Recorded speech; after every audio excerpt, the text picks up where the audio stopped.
joining us today. Absolutely. Thank you for the invitation. Yeah, this is our inaugural video of the Scoville Standard, where the Company Grade Officer Club is inviting leaders across the wing to answer some tough questions while eating spicy things. Awesome.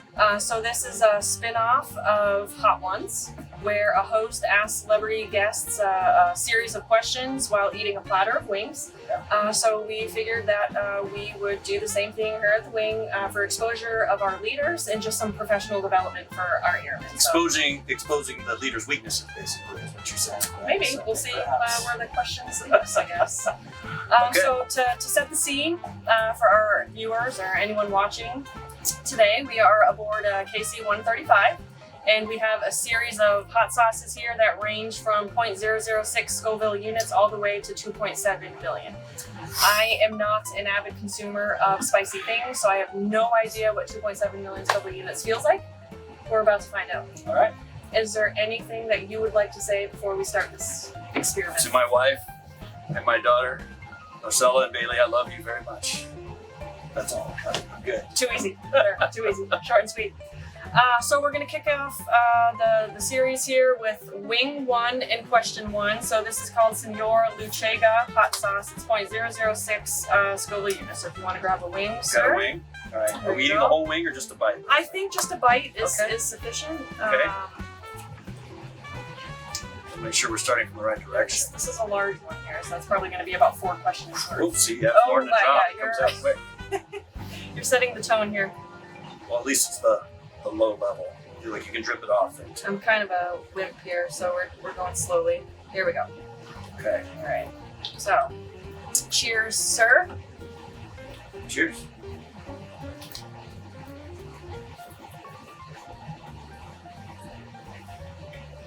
So it's a little hotter than I thought it was going to be for number 1. I'm not going to lie.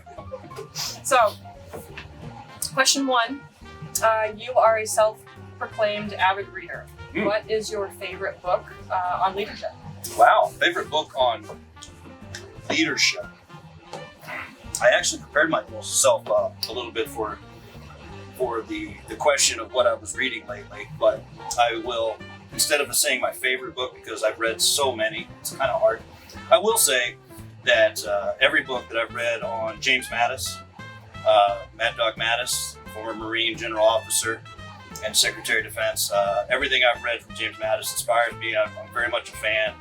I was a young Navy lieutenant, 03, working at the KAOK at Prince Sultan Air Force Base in Saudi Arabia for the invasion of Iraq in 2003, when Mattis was leading the 1st Marine Division there, and everything that he communicated to his Marines, we could see in the KAOK, and it was inspiring even back then.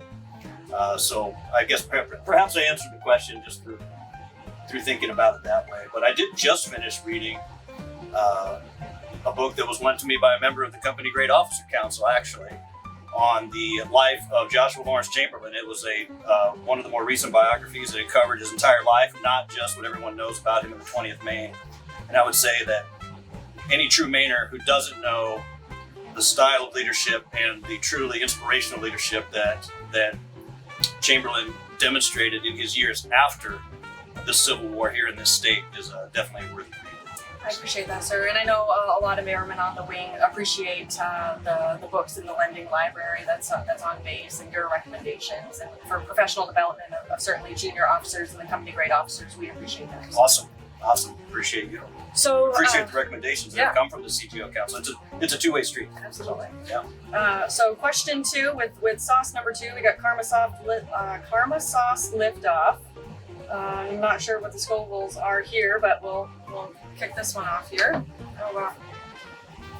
Here we go. All right, you first this time. All Let's right. see how fast this comes out. I learned from your mistake the first time. Oh yeah, it flows. Oh Lord. Yeah. Okay. There you go. Button that back up.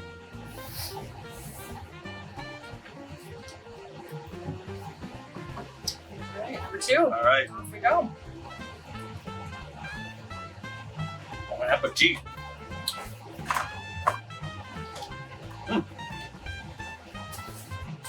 That one didn't seem as bad. Really? So, Yeah.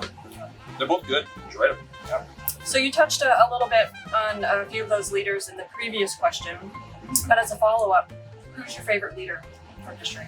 So I'll go back to Chamberlain, to somebody that I've, ever since I was a midshipman at the Naval Academy, somebody I followed, but obviously not my favorite leader. I love Truman, fellow Missourian from Kansas City, and the leadership he demonstrated throughout his life, from making sure he saved the horses during World War I to the courage that he showed as president. I'm a big fan of Churchill. My daughter and I share that. My daughter and I are both big fans of Winston Churchill, and an example of that somebody doesn't have to be a perfect person to be a fantastic leader when they're given their moment in history and their moment in time, and they prepare themselves for that moment. And so I think just to me in general, I will generalize that my favorite leaders are those that don't pursue the fame or the fortune, but they find themselves in those moments where they're truly tested, and they're able to work through that fear and do what their country or their unit or the people around them need them to be. They are the people that they need to be in those moments when they're called upon. Fortitude. Fortitude. That's a great word. Yeah. Thank you again, sir. So we're now on to wing number 3, sauce number 3, question number 3. Sriracha. Sriracha, which is never a great It's a sign. fun word to say. Never a great sign. I'll let you do All right, the honors. first this time.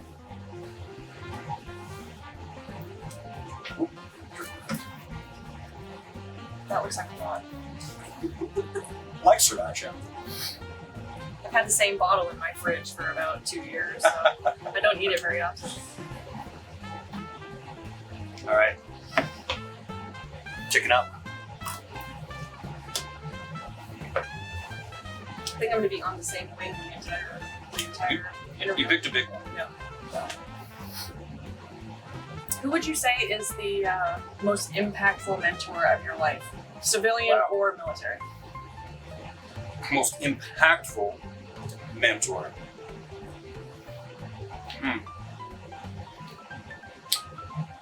I would say my partner in life, my spouse, Marcella. That's the first thing that comes to mind when I think about somebody who is always there to point out when I'm doing really well with something, but also just as fast to point out when I'm really not doing well at something and to course correct me. I think she's my biggest mentor. Most impactful. I think, I had a whole bunch of names go through my head, right? I worked for General Mike Minahan for many years at Air Mobility Command.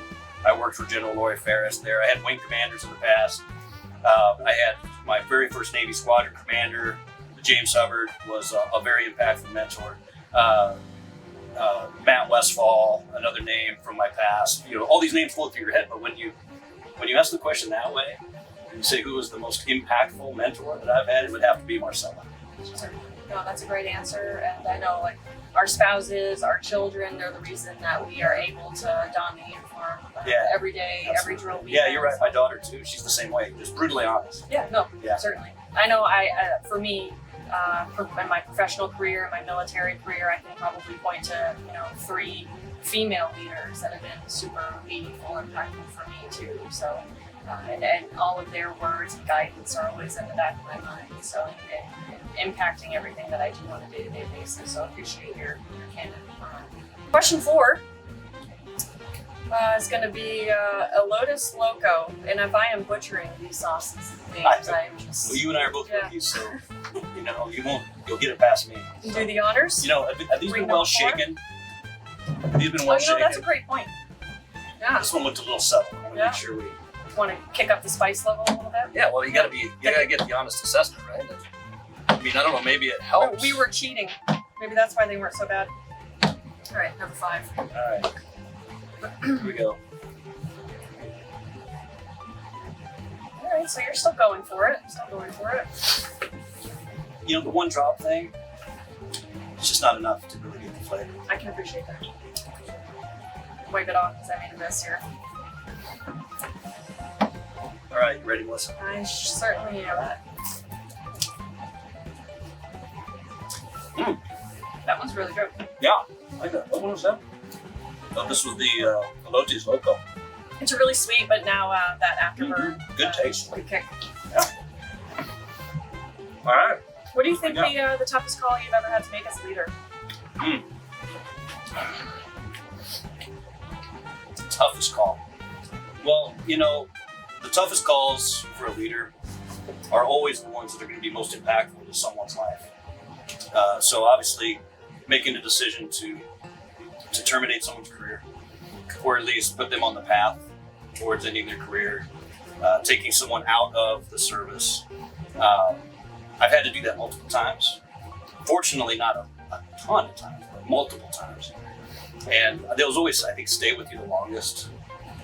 The decisions, very relevant to right now as we go towards a RCP period, and we have the whole debate about voluntary versus involuntary mobilization in the Guard. I've had some instances in the past where, as a squadron commander, I had to tell someone that they were going away for a year to a very difficult assignment. And there's, again, whether it's taking somebody away from their family or whether it's ending somebody's ambitions with the Air National Guard or the military in general, those are decisions I don't take lightly, and they're always the most difficult ones to make.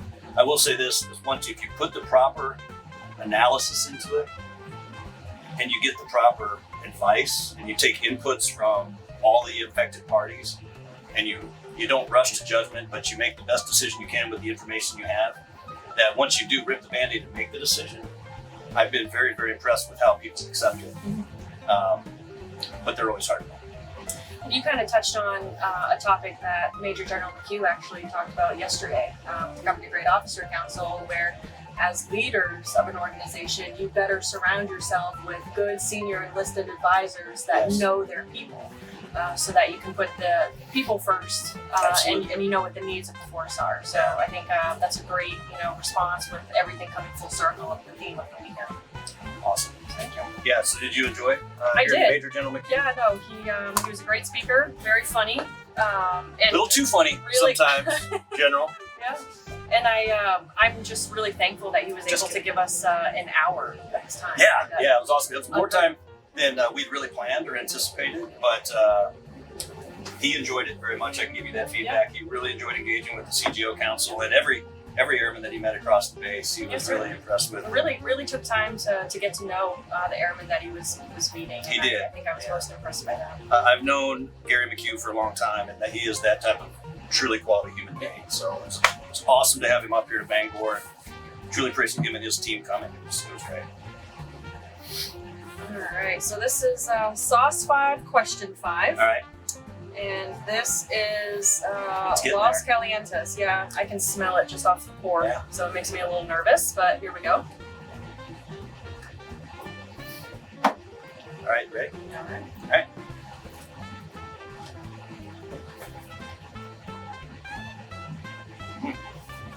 That's another good one. It is. I can't remember what sauce they said was going to start to get us. I think it was maybe number 6. This one has some kick. So, question 5, how do you mentor someone who's got the skills, but they don't quite have the right attitude? Whoa, attitude. So you hit on my leadership philosophy, right? Mm-hmm. Which is mission, people, attitude. It's a big one for me. I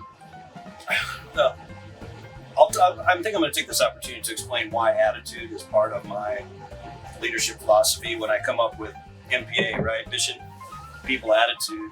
The attitude comes from a book I read a long time ago by Viktor Frankl, who survived the Holocaust and became a psychiatrist in his practice after the war. And in his book, A Man's Search for Meaning, he really goes in depth to the things that another human being can take from another human being.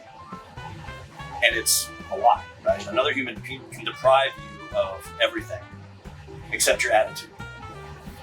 And he came out of his World War II experience with that philosophy, is that it doesn't matter in any given situation, no matter how difficult something may seem or how completely overwhelming something may seem, the one thing that we have complete control over is our attitude about that situation.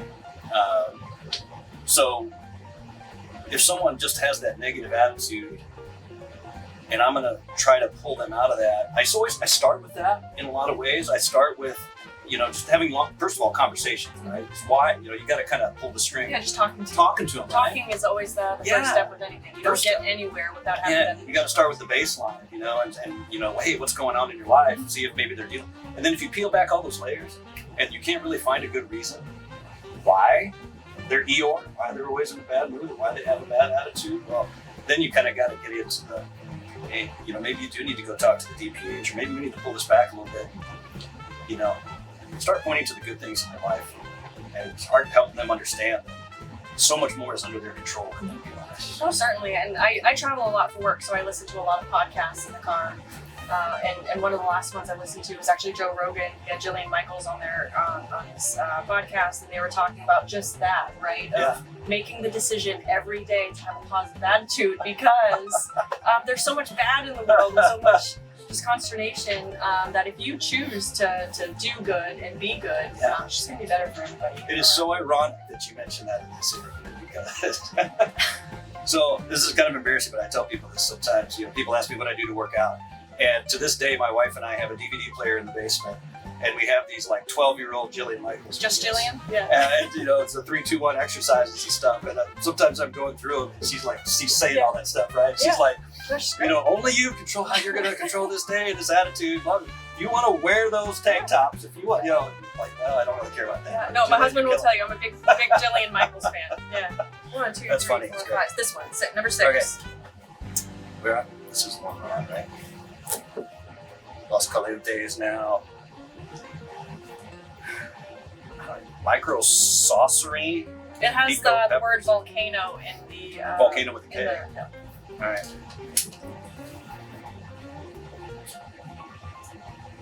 At the very least, I think other people are going to be able to try some hot wings, because we're not going to that. look at it. It's a little extreme. You're going to regret that one. All right, let's get it dipped off a little bit.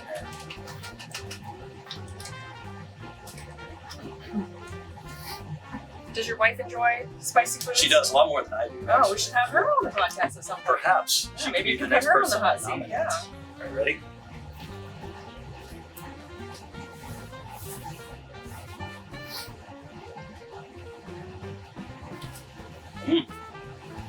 Okay, I actually. What do you think?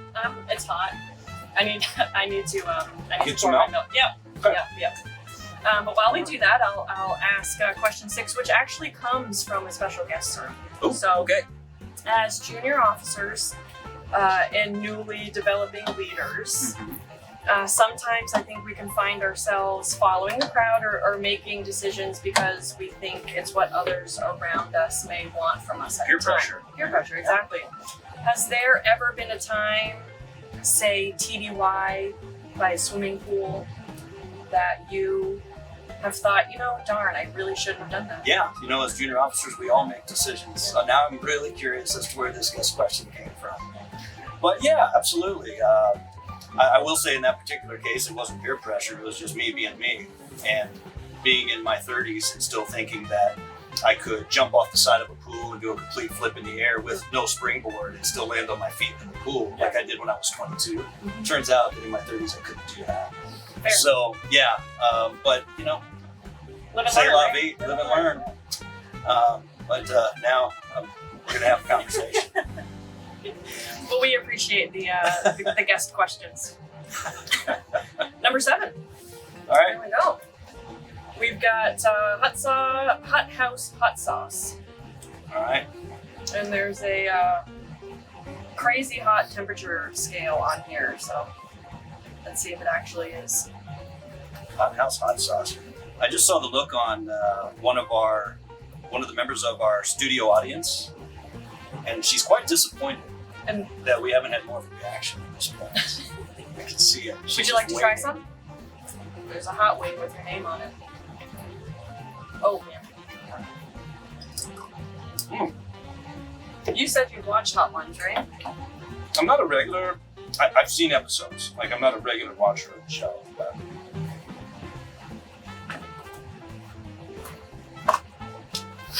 That's good. That's gonna build. Yeah. I can tell that one's gonna build. Certainly. Yeah. That one's pretty spicy. That one's gonna build. Yeah.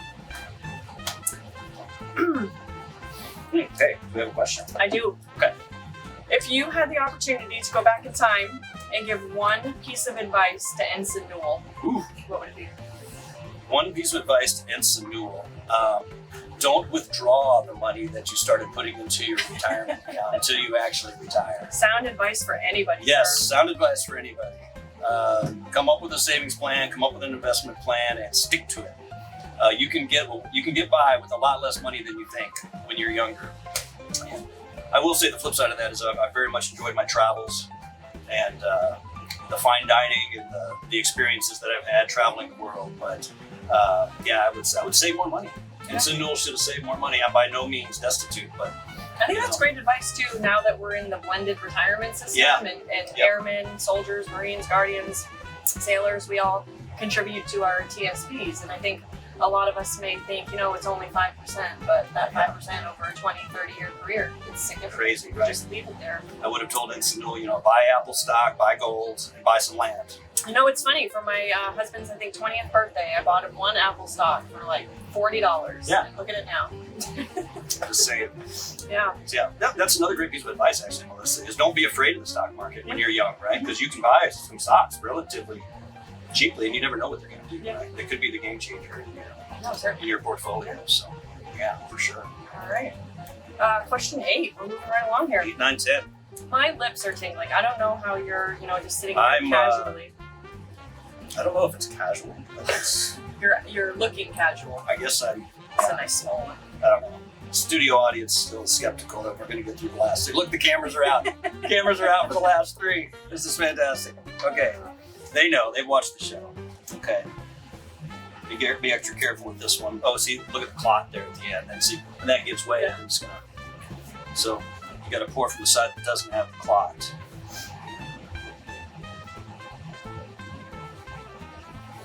This one's certainly going to make your It's mouth pasty. tingly with It's that one. pasty. Okay. I can smell it. My goodness. And look, you see, I'm dipping. Not cheating. He's actually dipping it in the number 1. Don't even put Just that kidding. down. Just kidding. All right, number 8. Scoop it up. It's pretty hearty. I think. We're gonna see. I might have to Ready? take a breather.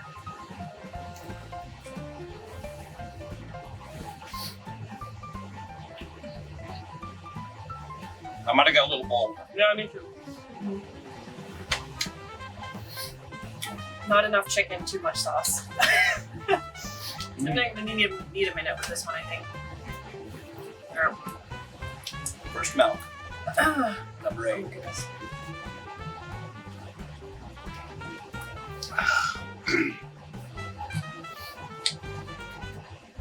What you got? This is another guest question, Oh, but don't worry, it's from your deputy commander. oh. Okay. What was the hardest time you've had to say I was wrong? A follow up to that, and what's the best lesson you've learned about being wrong? My throat is I'm gonna go tingling, my backwards. ears are tingling, my lips are tingling. I'm glad that you have to answer this question. I can stop talking. Just got scared at 9 and 10. I'll tell you that. I'll work backwards. Best lesson I've ever learned is don't be afraid to be wrong. Right? I think if you ever get to a point in your life or in your career where you think you have to be right all the time, or you're scared to look bad in front of people, or you're scared to be wrong, then you're going to start failing. I think we've all seen those types of personalities, right? That they absolutely cannot accept ever being wrong, and it makes them very hard people to work for. It makes them very hard people to work with. So don't be afraid of being wrong. We're humans. We're going to be wrong. We're going to make bad decisions. So yeah, it is what it is. Gosh, it's a really hard question. The first part's really hard to answer when you're wrong so much. Because I get things wrong every day. Right? I go with the best piece. I go with the best information Like I have. putting too much hot sauce on that last wing. What's wrong? That's an example, right? Wrong. That's an example for sure. I think back. I'm speaking kind of in generalities, but I think the times I'm most embarrassed about being wrong is when I'm wrong about people, when I didn't give them the benefit of the doubt, when I when I didn't think that somebody was capable of performing to a certain level, or I didn't think that somebody was capable of doing something, and I doubted them, and then they turned out to be fantastic, or they turned out to be really good. Then I take those lessons to heart, because not only was I wrong, but I was wrong because I didn't give someone a chance. And so those are the ones that I think that hit me the hardest. Yeah, and this is just, of course, an observation, but I think you take time to really get to know your people, and that's part of that whole process. But that's learned and behavior. learning. That's learned behavior, right? After 3 decades of service, it's I haven't always gotten that right. So. Well, that's a great segue into question 9, sir, and you're going to see here in a second. Oh my God, that last one was that was brutal. But a great segue into the next question with what you just said. This one's awfully pasty too. Okay. Holy Pasty Hannah. bad. Pasty sticks with you.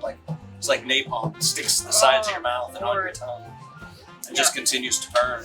It's what he's called napalm, as a matter of fact. I've had half this container of milk already. Okay. Advice: more chicken, less sauce. All right, where's the lid? It's stuck to Okay, that. we got to do the chicken, then the question, right? Yep. All right, All right. go.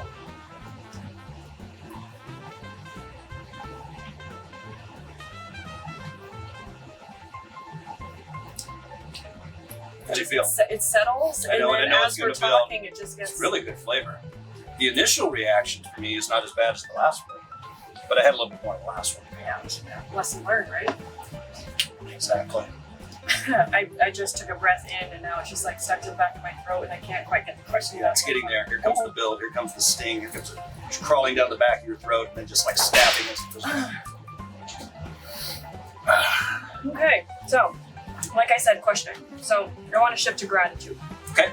It's an important aspect of good leadership, but it doesn't always get enough attention. Sure.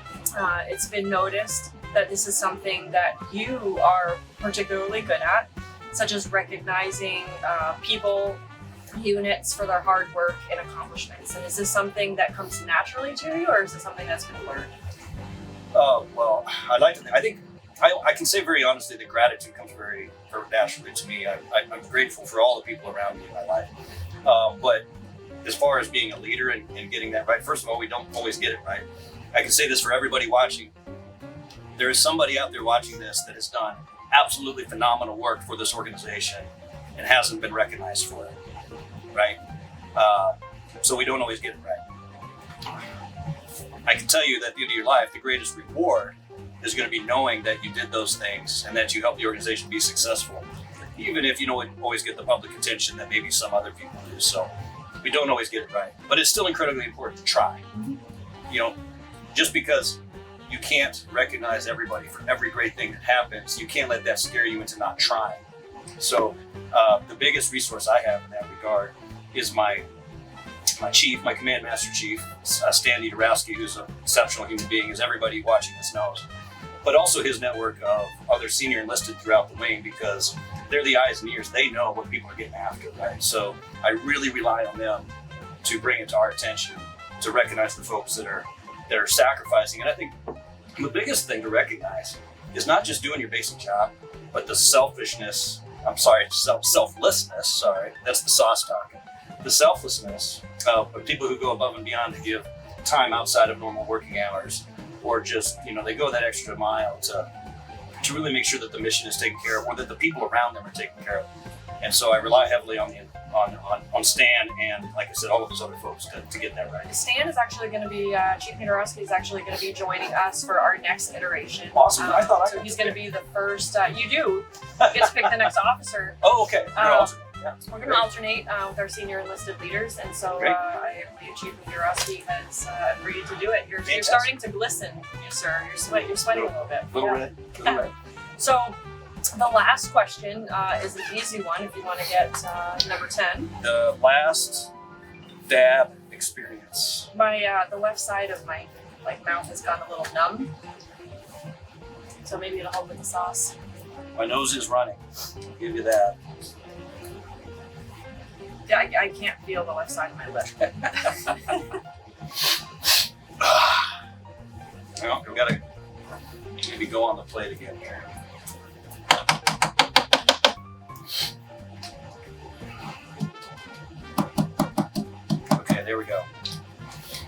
Probably snow.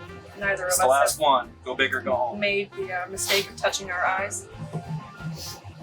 Completely smothered in it. Oh, No wow. little drop. Let me see this so I can match it. Oh, you don't have to match it. Oh, we're gonna. We're I gonna set the might tone even here. dab a little bit off. Yeah. I might have got the look on the face back there made me think I needed to dab a little bit off. Major General McHugh's parting words might be All right, ready? maybe I put too much on here. We'll see. Dab. Take some off. No, we're gonna go for the team. All right, ready?